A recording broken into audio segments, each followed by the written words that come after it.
혈과 육의 싸움이 아닙니다. 혈과 육의 싸움이 아닙니다. 라는 제목으로 말씀 함께 나눕니다. 다음 주 10월 27일은 종교개혁 주일입니다. 종교개혁 주일에 한국교회는 광화문에서 대규모 연합 예배를 드릴 준비를 하고 있습니다. 참석 인원은 200만 명이 목표이고 연합 예배의 목적은 포괄적 차별금지법을 반대하기 위한 그런 모임입니다. 최근 들어 제가 포괄적 차별금지법에 관한 이야기를 많이 하고 있습니다. 혹시 어떤 분들은 목사가 강단에서 정치 이야기를 많이 한다고 오해할 수도 있을 것 같습니다. 저는 강단에서는 정치 이야기를 절대 하지 않습니다. 그리고 포괄적 차별금지법은 정치 이야기도 아닙니다. 이건 신앙과 영적 이야기입니다. 정치권에서는 포괄적 차별금지법을 놓고 여야 간에 첨예하게 대립하고 있습니다. 그러다 보니 어떤 사람들은 목사가 차별금지법을 반대하면 목사가 특정 정당을 지지한다고 생각하는 것 같습니다. 그렇지 않습니다. 저는 특정 정당을 지지하는 입장에서 차별금지법 제정을 반대하는 게 아닙니다. 이건 정치나 인권의 문제가 아니라 말씀드린 것처럼 영적인 문제입니다. 포괄적 차별금지법은 하나님의 창조 질서를 파괴하고 교회를 와해시키려는 사탄의 계략입니다. 차별금지법을 발의한 내용에 보면 누구든지 가족의 형태를 이유로 차별받지 아니한다라는 문구가 들어있습니다. 가족의 형태를 이유로 차별받지 않는다. 여러 가족 형태를 인정해야 한다는 말인데 거기에는 혼인, 혈연, 입양 이외에도 동성 커플 간의 이룬 가족도 포함시킨 것입니다. 차별금지법의 가장 중요한 핵심은 동성애와 동성 커플을 인정한다는 것입니다. 성소수자의 성적 취향을 법으로 인정한다는 말인데 그 법이 통과되는 순간 그 법의 칼끝은 기독교를 향하게 되어 있습니다. 이유는 기독교는 동성애와 동성가정을 심각한 죄로 규정하고 있기 때문입니다. 차별금지법이 제정되면 한국교회는 유럽처럼 많은 교회가 사라지게 될 것입니다. 저는 교회가 문을 닫을까봐 걱정되어서 차별금지법을 반대하는 게 아닙니다. 밥그릇을 잃게 될까봐 반대하는 게 아니라 차별금지법이 제정됨으로 인해 우리의 다음 세대가 비성경적인 가치관 속에서 교육받고 자랄까봐, 다음 세대들이 어둠의 영에 속아 잘못된 성 개념을 가지고 성장하여 죄가 죄를 낳고 또 죄가 죄를 낳는, 그래서 가정이 하나님의 축복의 장소가 아니라 죄를 생산하는 끔찍한 장소가 될까봐 그래서 반대하는 것입니다. 그렇게 된다면 다음 세대는 희망이 없습니다. 차별금지법은 죄를 합법화하는 악법이고 반성경적인 법입니다. 사탄은 지금 싸움을 붙이고 있습니다. 교회와 정치권 간의 싸움은 물론이고 교회 안에서도 같은 그리스도인들끼리 싸움을 붙여놓고 사탄은 뒤에서 구경하고 있습니다. 정치권에서는 교회를 인권도 모르는 집단으로 치부하고 세상 사람들은 교회를 사랑 없는 곳으로 매도합니다. 세상이 교회를 인권도 모르는 곳이라는 프레임을 씌우니 예수 믿는 청년들 중에서도 덩달아 교회를 비판하는 자들이 있습니다. 지금 도시교회에서는 목사가 동성애를 죄라고 설교하면 그게 왜 죄냐고 반발하는 청년들이 생겨나고 있습니다. 사탄에게 속고 있는 것입니다. 젊은 세대는 사탄의 속임수에 넘어가 본인들이 누구와 싸워야 하는지 그리고 무엇과 싸워야 하는지 모르고 있습니다. 우리가 싸워야 할 적은 차별금지법을 발의한 정치인들이 아닙니다. 교회를 사랑 없는 곳이라고 매도하는 세상 사람들도 아니고 또한 교회를 비판하고 있는 젊은 그리스도인들도 우리가 싸워야 할 적이 아닙니다. 사람이 적이 아니라 그 배후에서 조종하고 있는 거짓과 속임수의 영, 사탄이 우리의 적입니다. 성경은 이렇게 표현하고 있습니다.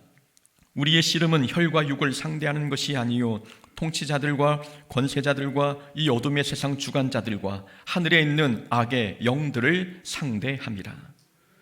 우리가 상대해야 할 적은 혈과 육이 아니라 악한 영들이라고 말씀하고 있습니다. 사탄은 우리 눈에 보이지 않습니다. 보이지 않는다고 존재하지 않는 게 아닙니다.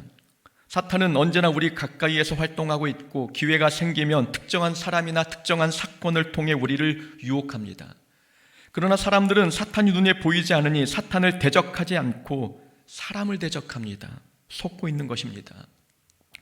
영적 전쟁에서 승리하려면 제일 먼저 사탄의 존재를 인정해야 합니다. 악한 영, 사탄 존재를 인정하지 않으면 우리는 절대 영적 전쟁에서 승리하지 못합니다. 하나님은 천지를 창조하실 때 우주 만물과 같은 보이는 세계를 창조하셨고, 그리고 천국과 지옥과 같은 보이지 않는 세계도 창조하셨습니다. 또 내 눈에 보이는 피조 세계를 창조하셨을 뿐만 아니라 보이지 않는 존재, 천사도 창조하셨습니다. 하나님께서 창조하신 천사가 교만하여 하나님을 반역하고 하늘에서 쫓겨났습니다. 우리는 이 천사를 타락한 천사 곧 사탄이라고 부릅니다. 이 타락한 천사는 자신이 하늘을 다스릴 수 없게 되자 자신의 관심을 이 땅과 하나님의 형상으로 지음받은 사람들에게로 돌렸습니다. 그래서 사탄은 이 땅의 사람들이 하나님을 버리고 자기 편이 되도록 미혹하여 타락하게 만듭니다. 이런 사탄의 존재가 있다는 사실을 인정하지 않으면 우리는 영적 전쟁에서 패배할 수밖에 없습니다. 바울은 에베소서 2장에서도 사탄을 공중권세 잡은 자라고 지칭했습니다. 그리고 오늘 본문 12절에서는 사탄을 어둠의 세상 주관자들이라고 표현했습니다. 바울도 사탄이 분명 존재한다는 것을 인식하고 있음을 우리에게 보여주고 있는 구절입니다. 우리는 우리가 왜 같은 죄에 계속해서 넘어지는지 그 원인을 알아야 합니다. 왜 넘어진 자리에서 또 넘어지고, 약한 문제에는 왜 계속 약한지, 어떤 말들은 왜 들을 때마다 그냥 넘기지 못하고 나의 분노 버튼이 눌러지는지, 왜 보기만 해도 싫은 사람이 생기는지, 왜 저 사람은 용서가 안 되는지, 어떤 상황에서는 왜 불평이 끊이지 않고 일어나는지 우리는 그 원인을 파악해야 합니다. 보이지 않는 곳에서 역사하는 어둠의 영이 있기 때문입니다. 사탄은 우리의 약점을 너무나 잘 알고 있습니다. 그래서 사탄은 우리가 은혜 충만할 때면 어디선가 나타나 은혜를 고갈시키기 위해 우리의 약점을 건드립니다. 그러니 넘어진 자리에서 또 넘어지고, 시험에 드는 일에서는 늘 시험에 드는 일이 발생합니다. 성경은 이런 사탄을 두 이미지로 표현했습니다. 뱀과 사자입니다. 뱀의 특징이 거짓말이고 속이고 미혹하는 것이라면 사자의 특징은 빼앗고 파괴하고 망하게 하는 것입니다. 사탄이 뱀의 모습으로 나타난 곳은 에덴 동산입니다. 너희가 그것을 먹는 날에는 너희 눈이 밝아져 하나님과 같이 되어 선악을 알 줄 하나님이 아심이니라. 하나님께서 선악과를 먹으면 반드시 죽을 것이라 말씀하셨지만 뱀은 절대 죽지 않는다고 거짓말했습니다. 선악과를 먹으면 눈이 밝아져서 하나님같이 될 것이라고 속였습니다. 하와가 뱀의 말을 듣고 선악과를 바라보니 먹음직하고 보암직도 하며 지혜롭게 할 만큼 탐스럽게 보였습니다. 거짓말에 미혹된 것입니다. 뱀의 특징은 이렇게 거짓말하고 속이고 미혹하는 일을 합니다. 우리가 사탄의 거짓말에 속지 않으려면 두 가지를 조심해야 합니다. 하나는 험담이고 또 하나는 세상 유혹입니다. 험담과 세상 유행은 사탄이 자주 사용하는 거짓말의 종류입니다. 험담은 거짓말처럼 보이지 않지만 분명 사탄의 거짓말입니다. 험담이 사탄의 거짓말인 이유는 험담이 사람과의 관계뿐 아니라 하나님과의 관계에 해를 끼치기 때문입니다. 사람들은 누군가에 관한 험담을 들으면 그 사람에 대해 생각이 바뀌고 마음이 달라집니다. 좋았던 관계에 금이 가기 시작한 것입니다. 그래서 험담은 진실과는 원수관계이고 이간질과는 친구관계입니다. 험담은 진실과는 원수관계이고 이간질하고는 친구관계입니다. 사탄이 사람과의 관계를 파괴하는 데 있어서 험담의 방법을 사용하는 이유가 있습니다. 험담은 한 번 하고 나면 그 말은 다시 주워 담을 수 없을 만큼 누구에게 그리고 어디까지 퍼졌는지 알 수 없기 때문입니다. 험담의 파괴력이 그만큼 큰 것입니다. 그래서 험담은 사람을 미혹하는 데 있어서 사탄이 가장 유용하게 사용하는 방법입니다. 세상의 유행도 사탄의 거짓말입니다. 사람들은 다수가 그렇게 하고 있으면 그렇게 하는 것이 정상이라고 생각합니다. 세상 추세가 동성 간에 이룬 가정도 가정이라고 말하면 사람들은 그게 맞는 말인 줄 압니다. 오히려 동성애를 죄라고 말하는 기독교의 주장에 틀렸다고 생각하게 되지요. 세상 유행이 그렇다고 해서 반드시 그게 정답은 아닙니다. 사람들은 세상 유혹에 속아 무엇이 진실인지 모르면 사탄의 거짓말에 속아 넘어갈 수밖에 없습니다. 성경이 진실이고 하나님의 말씀이 기준인데 다수가 그렇게 하고 있다고 해서 세상 유행이 우리의 기준이 될 수 있는 것은 아닙니다. 이렇게 사탄은 험담과 세상 유행을 도구 삼아 사람들을 미혹하는 뱀 같은 존재입니다. 사탄의 또 다른 이미지는 사자입니다. 근신하라, 깨어라, 너희 대적 마귀가 우는 사자같이 두루다니며 삼킬 자를 찾나니. 베드로전서에서 사탄을 사자에 비유했습니다. 사자의 특징은 빼앗고 파괴하고 망하게 하는 것입니다. 성경에는 귀신 들린 자의 이야기가 많이 나옵니다. 귀신 들린 자의 삶을 보면 몇 가지 특징이 있지요. 가족과 떨어져 살아야 하고 물과 불에도 자주 넘어지며 폭력적이고 다른 사람의 육체나 자기 육체에 피해를 안깁니다. 이런 귀신 들린 현상은 사탄의 직접적인 역사입니다. 사탄의 간접적인 역사도 있습니다. 사탄은 가인을 유혹해 동생 아벨을 죽이게 했습니다. 다윗에게는 밧세바를 빼앗기 위해 밧세바의 남편 우리아를 전쟁에 내보내 죽게 했습니다. 사울은 자신의 군대 장관과 다윗을 죽이도록 사울을 미혹했지요. 가룟 유다는 회개의 기회를 빼앗기 위해 자기 스스로 목숨을 끊게 했습니다. 생명을 빼앗고 관계와 가정을 파괴하며 자기 인생을 스스로 망가뜨려 정상적인 삶을 무너뜨리는 모든 일들, 사람이 벌인 일처럼 보이지만 우는 사자처럼 달려들어 모든 것을 파괴하는 영, 사탄이 벌인 일들입니다. 사탄이 주로 사용하는 파괴용 무기가 있습니다. 시기와 질투입니다. 파괴하는 영 사탄은 사람들 마음에 시기와 질투를 심어주어 누군가의 인생과 가정을 파괴하게 만듭니다. 가인과 사울 왕이 사탄이 파놓은 시기와 질투라는 함정에 빠져 죄를 짓지 않았습니까? 시기와 질투뿐 아니라 교만과 자랑도 사탄의 좋은 파괴 무기입니다. 교만과 자랑은 하나님께 올려드려야 할 영광을 가로채게 합니다. 그리고 다른 사람의 공로도 빼앗게 합니다. 교만과 자랑이 만든 결과입니다. 비난의 말도 파괴용 무기입니다. 비난의 말은 누군가의 인생을 한순간 죄로 만들어 버립니다. 그래서 야고보서에서는 혀가 곧 불이요 불의 세계라고 말씀하고 있습니다. 비난의 말 한마디가 누군가의 인생의 수레바퀴를 불살라 버린다는 뜻입니다. 시기, 질투, 교만, 자랑, 비난하는 말, 이것이 파괴하는 영, 사탄이 사용하는 무기입니다. 이런 무기로 사탄은 우리 인생을 송두리째 파괴하려고 합니다. 그래서 예수님께서도 말씀하시기를 도둑이 오는 것은 도둑질하고 죽이고 멸망시키려는 것뿐이요 나는 양으로 생명을 얻게 하고 더 풍성히 얻게 하려는 것이라 라고 말씀하셨습니다. 영적 도둑인 사탄의 궁극적 목적은 우리를 도둑질하고 죽이고 멸망시키려는 것입니다. 이렇게 사탄은 우리 주변을 맴돌며 어떨 때는 뱀처럼 간사한 거짓말로, 어떨 때는 사자처럼 파괴적인 것으로 유혹합니다. 우리가 영적 전쟁에서 승리하려면 이 미혹해 하는 사탄이 존재한다는 것, 분명 사탄은 우리 주변 가까이 있다는 것을 인정해야 합니다. 만약 우리가 사탄의 존재를 인정하지 않고 있다면 어떻게 될까요? 우리는 엉뚱한 존재와 싸우게 됩니다.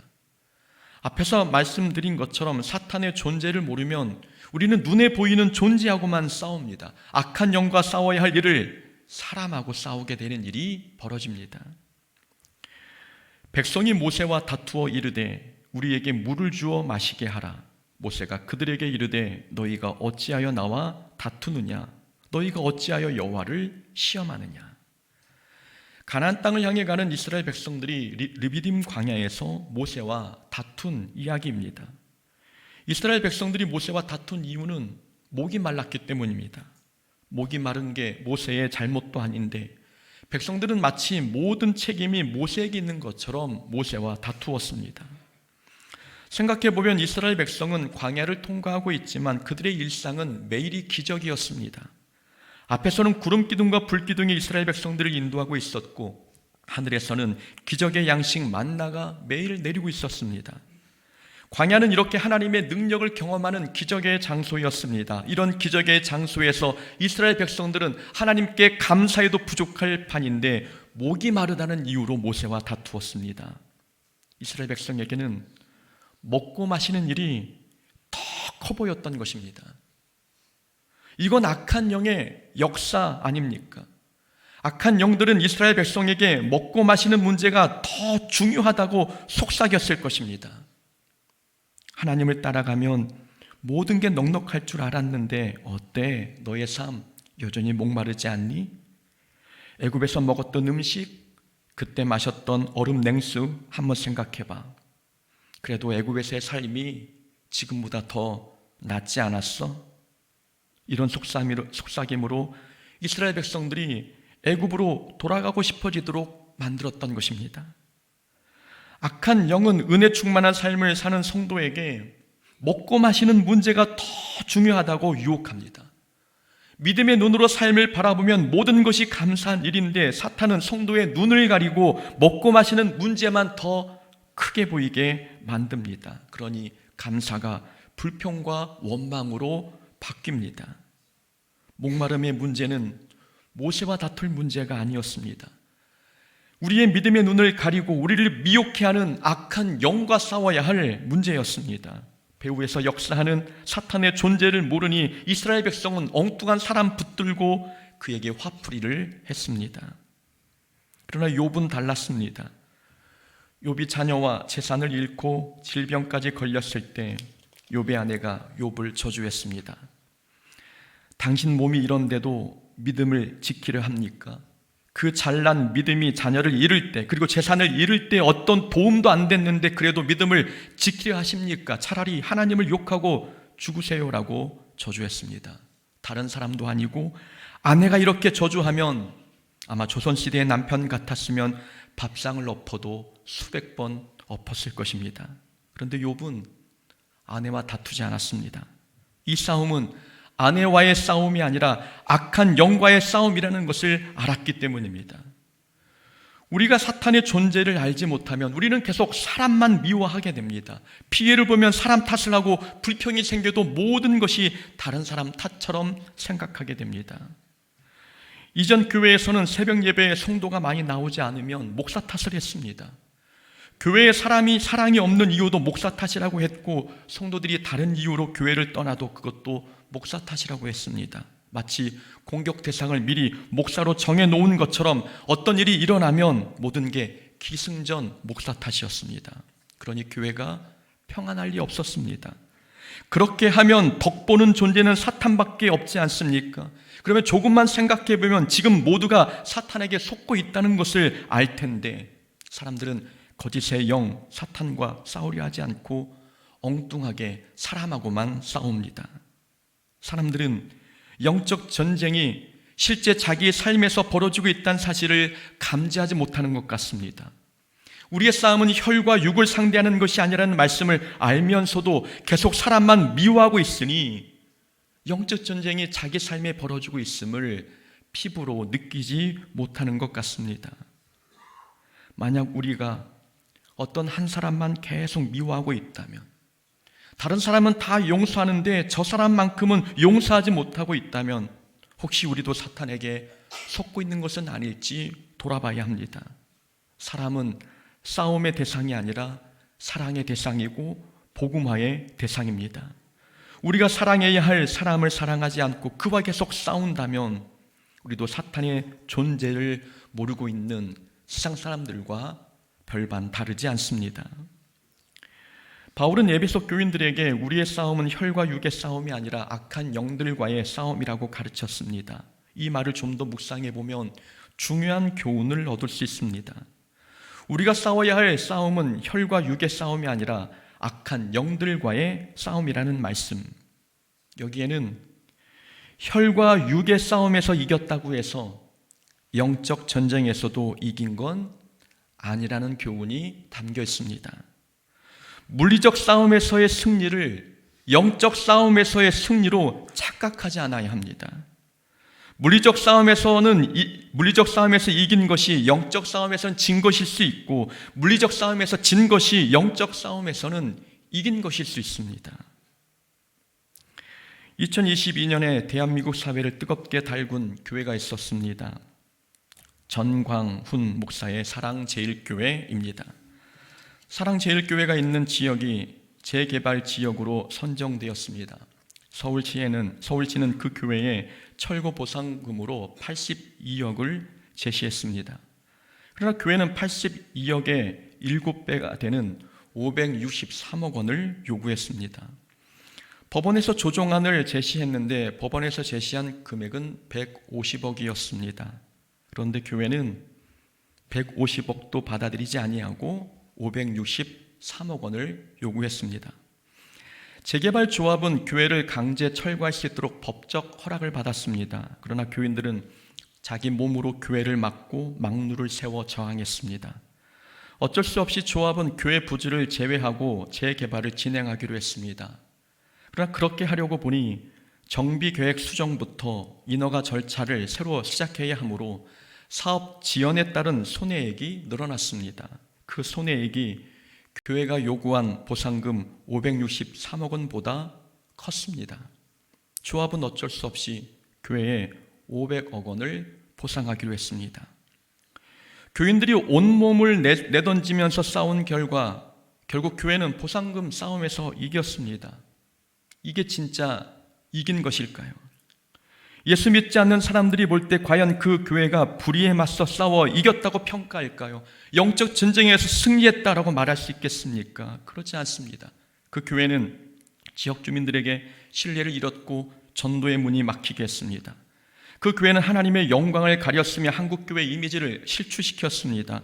보상금 싸움에서는 이겼는지 모르지만 영적 싸움에서는 완전히 완패한 것입니다. 물리적 싸움에서 이겼다고 해서 영적 싸움에서도 이긴 것은 아니었습니다. 영적 싸움은 혈과 육의 싸움과 다릅니다.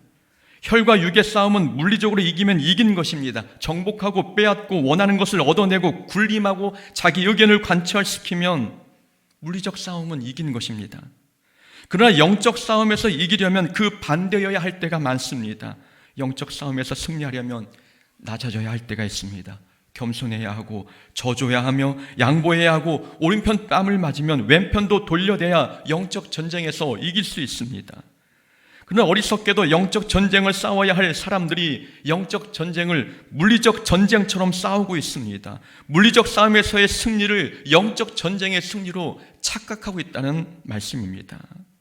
겉모습이 영적 전쟁에서 이긴 것처럼 보여도 그 싸움의 과정에서 하나님의 영광이 가려지고 전도의 문이 막힐 만한 일을 했다면 그건 진 것입니다. 영적 전쟁에서의 승리는 결코 하나님의 영광이 가려지지 않습니다. 영적 전쟁에서의 승리와 이웃사랑의 계명은 충돌하지 않습니다.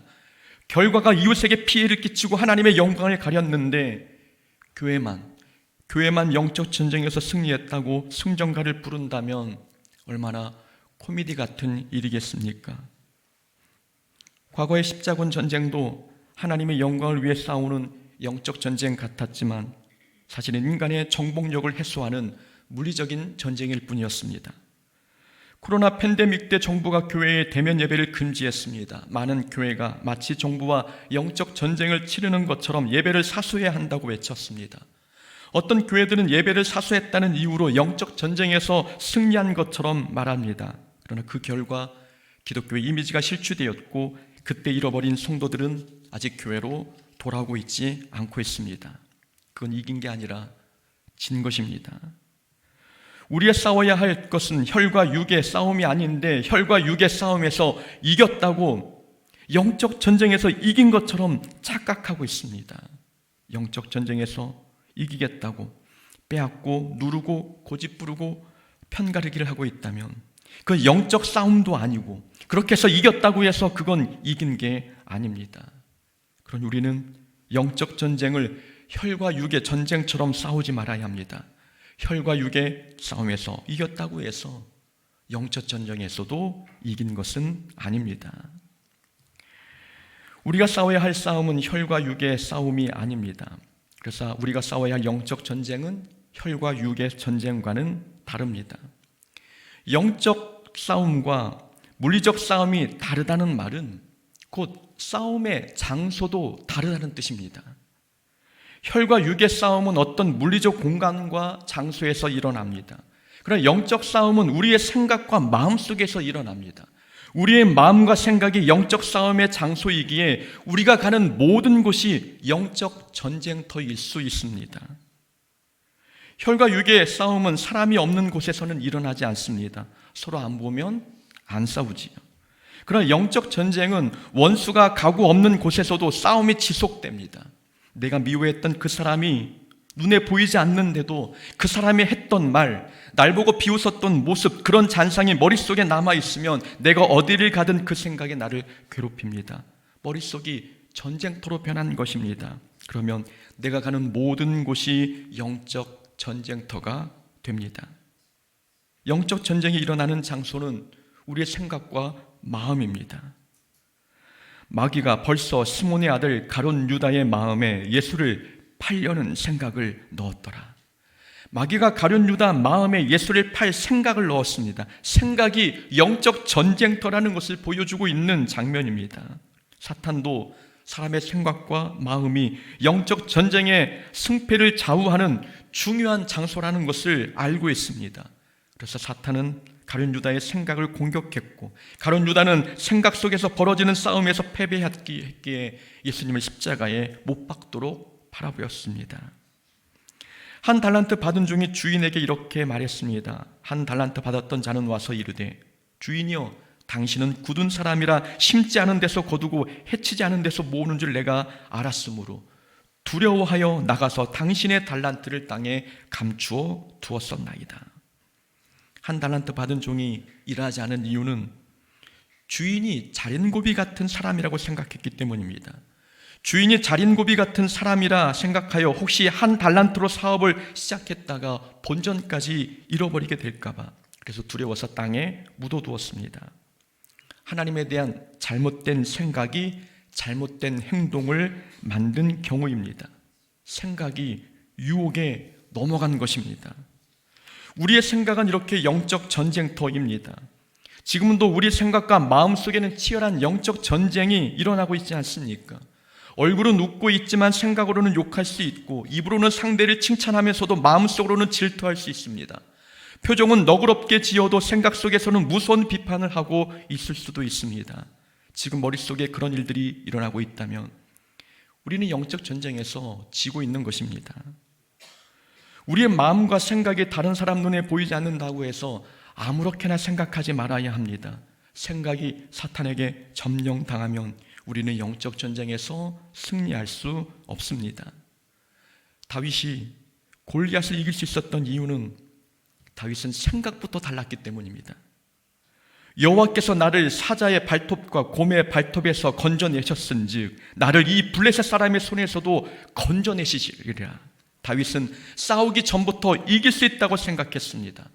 하나님께서 반드시 도와주실 것으로 생각했기 때문에 믿음의 생각이 다윗을 용맹스럽게 만든 것입니다. 생각에서부터 이미 다윗은 승리했습니다. 우리 생각과 마음속에는 여러 가지 생각이 떠오릅니다. 그 중에서 우리가 어떤 생각을 선택하느냐에 따라 영적 전쟁의 승패가 갈립니다. 우리가 섭섭한 생각을 붙잡으면 시험에 드는 것이고, 감사한 생각을 붙잡으면 신앙이 자라는 것입니다. 올바른 생각을 선택하는 것이 영적 전쟁에서 승기를 잡는 비결입니다. 그래서 바울은 우리의 생각을 지키라는 뜻에서 구원의 투구를 쓰라고 말씀하고 있습니다. 마음을 보호하기 위해 의의 흉배를 입으라고 권면하고 있습니다. 빌립보에서는 우리가 기도와 간구로 우리 구할 것을 감사함으로 하나님께 아뢰면 하나님의 평강이 우리 마음과 생각을 지켜주신다고 가르치고 있습니다. 하나님께서 우리의 마음과 생각을 지켜주시는 이유는 마음과 생각이 영적 전쟁에서 승패를 결정하는 중요한 전쟁터이기 때문입니다. 그러니 부정적인 생각이 올라오면 믿음의 생각으로 바꿔야 합니다. 그게 승리하는 것입니다. 아무리 치열한 영적 전쟁이라 할지라도 우리가 생각만 바꾸면 이길 수 있는 것입니다. 이런 영적 전쟁을 치르는 성도들에게 바울은 하나님의 전신갑주를 입으라고 가르치고 있습니다.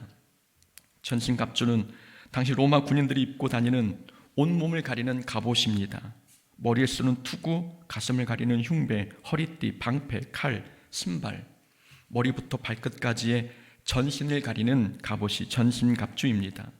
바울은 성도들의 이해를 돕기 위해 로마 군인들의 전쟁 복장을 비유로 해서 하나님의 전신갑주를 설명했습니다. 하나님의 전신갑주를 입으라는 말을 보면 영적 전쟁을 치르는 성도들은 무기도 달라야 한다는 것을 가르쳐주고 있습니다. 혈과 육의 싸움에서 사용하는 무기를 가지고 영적 전쟁에서 나간다면 절대 이길 수 없습니다. 하나님의 전신갑주를 입으라는 말씀은 하나님의 능력을 입으라는 뜻입니다. 혈과 육의 싸움은 경험, 지식, 부와 명예가 많고 그리고 내 편이 많으면 이길 수 있습니다. 그러나 영적 전쟁은 사람의 힘과 능으로 이길 수 있는 전쟁이 아닙니다. 하나님의 능력이 우리에게 부어져야 이길 수 있습니다. 다윗은 물맷돌로 골리앗을 이기지 않았습니까? 다윗은 처음에 사울 왕이 준 갑옷을 입고 골리앗과 싸우려 했습니다. 그러나 사울의 갑옷이 다윗에게 맞지 않자 다윗은 그 갑옷을 벗어버리고 하나님의 능력을 힘입어 나가 싸워 이겼습니다. 다윗이 맨몸으로 골리앗을 상대한 것 같지만 그건 사람의 능력을 벗고 하나님의 전신갑주를 입고 상대한 것입니다. 영적 전쟁은 하나님의 능력이 부어져야 이길 수 있습니다. 오늘 주일 아침에도 영적 전쟁을 치르고 나온 분들이 계실 것입니다.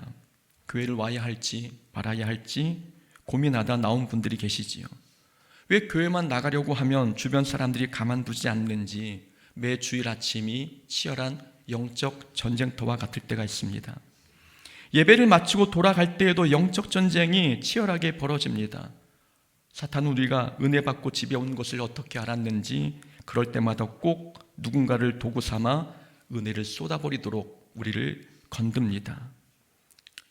남편이, 아내가 남편을 향해 사탄아 뒤로 물러가라 라고 말하는 것은 사람하고 싸우는 일입니다.